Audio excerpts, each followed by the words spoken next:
Bandeko babolingo mbote na bino na koyembela bino preface ya eyenga ya Kristo Mokonzi na Lingala. Mokonzi azala na bino, azala pena yo, totombola mitema epai ya Nzambe.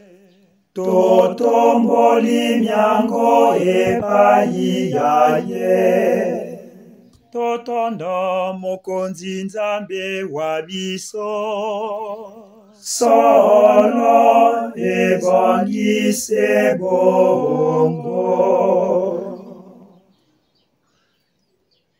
Solo Mokonzi ebongise bongo.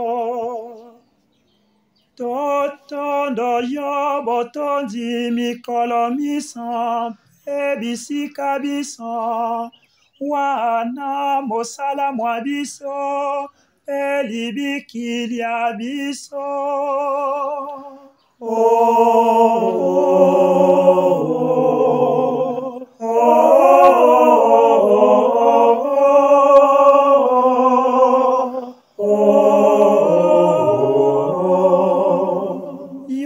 Tata mosantu Nzambe wa bokasi bonson e wa lobiko.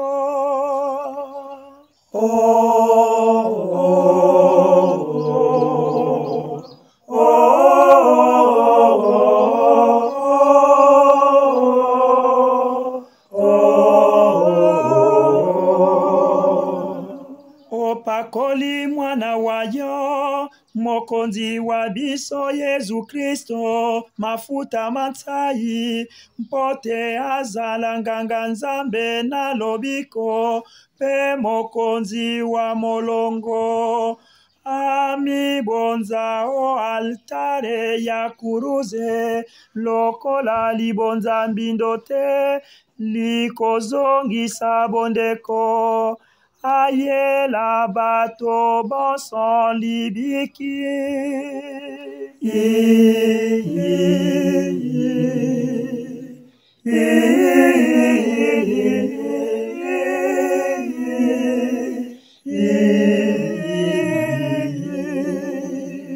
Awa akomi Mokonzi wa bikela mobiso, apesa o maboko mayo, Mokonzi bwa molongo mobimba mpo ya seko.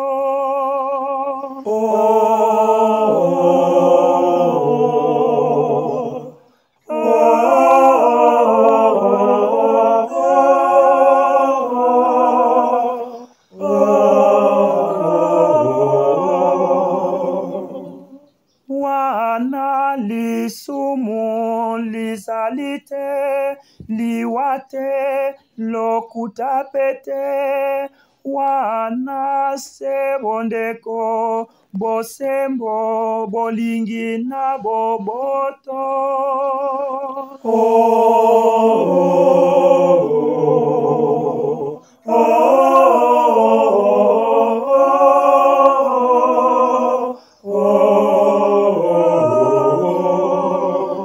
Yango wana elongo na bangelu pe na bakangelu, na bangwende pe na bakumu, elongo na mapinga malikolo moso, tokoyembela kembo ya yo pe tokoloba tango iso.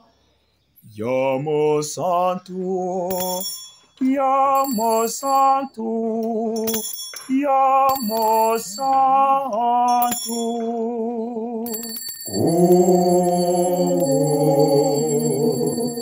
oh, oh.